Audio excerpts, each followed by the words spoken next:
Title: My husband brought a girl home and told me to learn from her, not to be like a block of wood. Chapter 1. The Other Woman. Melissa's hands moved methodically as she folded Simon's clothes, the steady rhythm of her work the only thing keeping her grounded. For 3 years, she had performed these tasks like clockwork: laundry, cooking, cleaning, always ensuring the house was spotless. The meals were cooked to Simon's exacting standards, and that she never gave him a reason to complain. Their relationship had become an exercise in endurance, one she hadn't even realized she was participating in until it became too unbearable to ignore. Simon had been late again. Lately, it had become the norm. He would breeze in from work with a distracted smile, kiss her cheek out of obligation, and disappear into his office. When she tried to engage him in conversation, his responses were curt, his eyes fixed on his phone or laptop. They hadn't spoken properly in weeks, and when they did, his tone was always critical about her appearance, her demeanor, her boring personality. But today was different. Today, when Simon returned home, he wasn't alone. Melissa looked up from the laundry to find a young woman standing beside him, her lips painted a bold red, her hair flowing down her back in waves.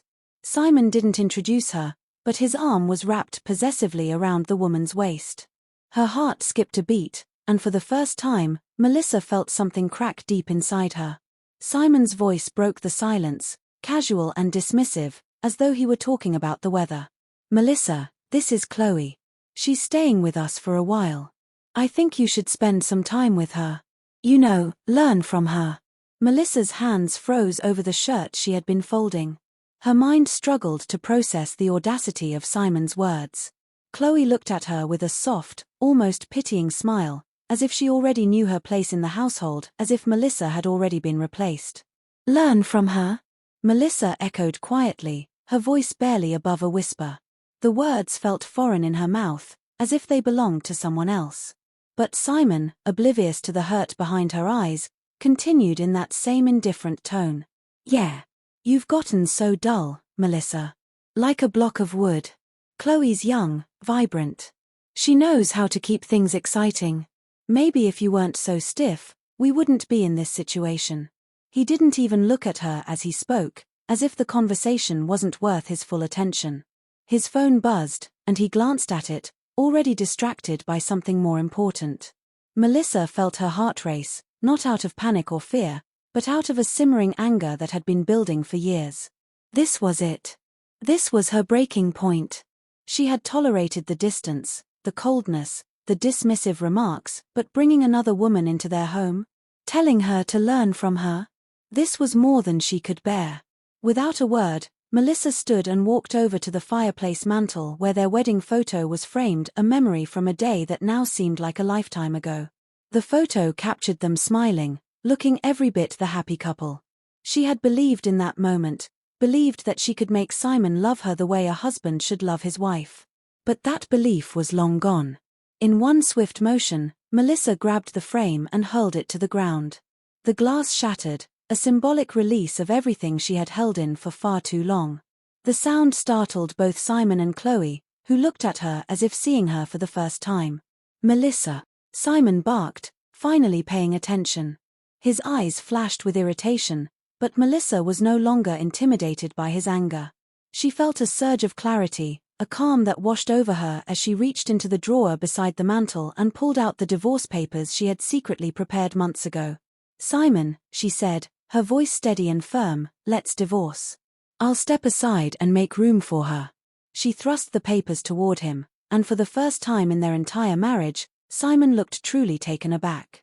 He stared at the documents in disbelief, as if the mere idea of Melissa leaving him was something he had never considered. To him, she had always been the obedient wife, the quiet presence who would never dare defy him. But here she was, taking control, making the decision for both of them. "Melissa, don't be ridiculous," he scoffed, though there was an edge of uncertainty in his voice. "You won't survive without me. You've never lived on your own. You'll come crawling back when you realize how hard the world is out there."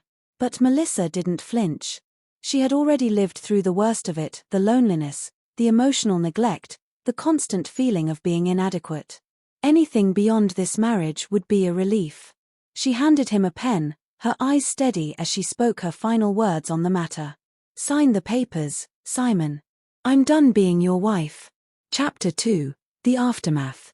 In the weeks following the divorce, Simon Zhao's life carried on as if nothing had changed, or so he tried to convince himself. He moved Chloe into their home almost immediately, believing that Melissa would be forgotten within days. But things didn't go as smoothly as he had hoped. At first, Simon enjoyed the novelty of Chloe.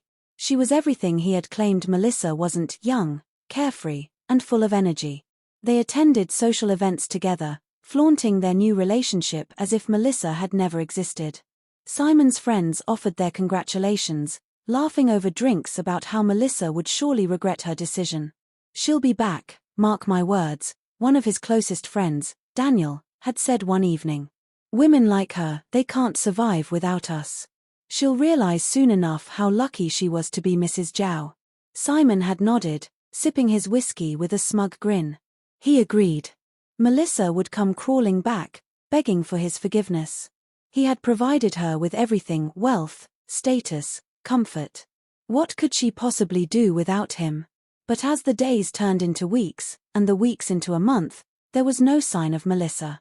No desperate phone calls, no pleading texts asking for help. Silence. And that silence began to gnaw at Simon's confidence. He found himself checking his phone more often, wondering why she hadn't reached out. By the second month, unease had set in, and the cracks in his perfect life with Chloe began to show. Chloe wasn't Melissa. She was fun, yes, but she was also irresponsible and selfish.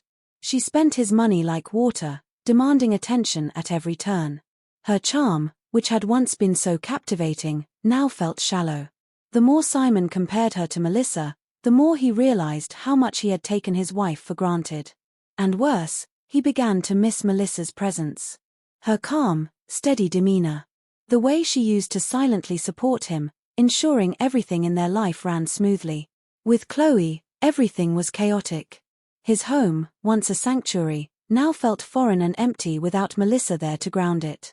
By the third month, Simon found himself lying awake at night, haunted by thoughts of Melissa. Had she really moved on? Was she living her life without him, happy and free? His pride told him that she couldn't be, she wasn't strong enough for that. But his heart, though he wouldn't admit it, told him otherwise.